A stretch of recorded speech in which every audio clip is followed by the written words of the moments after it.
the historic passing of the torch in the Democratic Party. President Joe Biden ended day one of the DNC by looking back at his more than 5-decade-long career and forward to Vice President Kamala Harris's official nomination in his ceremonial roll call. The vice president also made a surprise appearance last night. Tony, as you know, is leading our DNC coverage. He's in Chicago. Tony, how you holding up? Because we were on the air way past midnight last night. Yeah, the morning came extra early because the night was so long. Some of our viewers may have fallen asleep, so we'll clue them into what they missed. Joe Biden's speech didn't start until after 11 p.m., and what was billed as a day one keynote spilled all the way into day two. 50 years in public life he covered. He was too young to be president when he started in public life, and now, as he joked from the stage, he's too old, apparently. But in addition to being a sort of goodbye, his speech was also a handoff to Kamala Harris, who got the loudest applause of the night by far. And all the other big speeches, from Congresswoman Alexandria Ocasio-Cortez to 2016 Democratic nominee Hillary Clinton, among many, many others, they all made the case for Harris as the one who, as Clinton put it, can finally break that highest and hardest glass ceiling. Now, outside the arena, there was a different scene as people protested the White House's handling of the war in Gaza, and some clashed with police after breaking through a barrier. But inside this arena last evening, joy and admiration. And for more on that, we are joined by our chief White House correspondent, Nancy Cordes. Nancy, good morning. Good morning to you, Tony. And admiration for the keynote speaker, the President of the United States, who really capped a raucous night one and a reinvigorated party that feels a lot more bullish about its chances. The president was greeted with an extended standing ovation, a show of gratitude after he agreed to step aside. It's been the honor of my lifetime to serve as your president.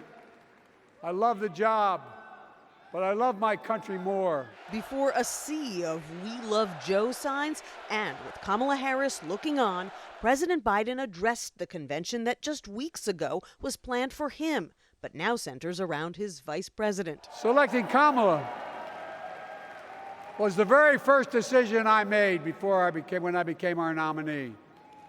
And it was the best decision I made my whole career. Biden highlighted their joint accomplishments over the past 4 years, casting the race as a battle for the country.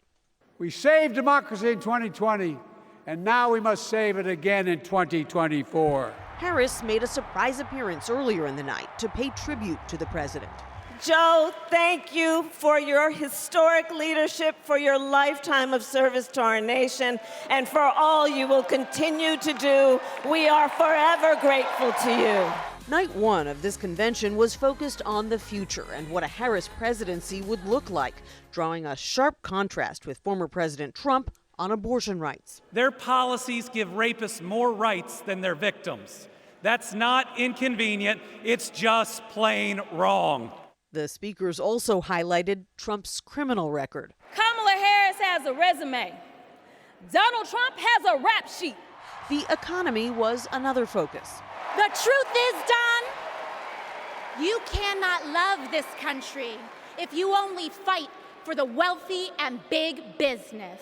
There was a particular emphasis on workers' rights, as a new CBS News poll finds Harris has the support of a solid majority of union households. Kamala Harris is one of us.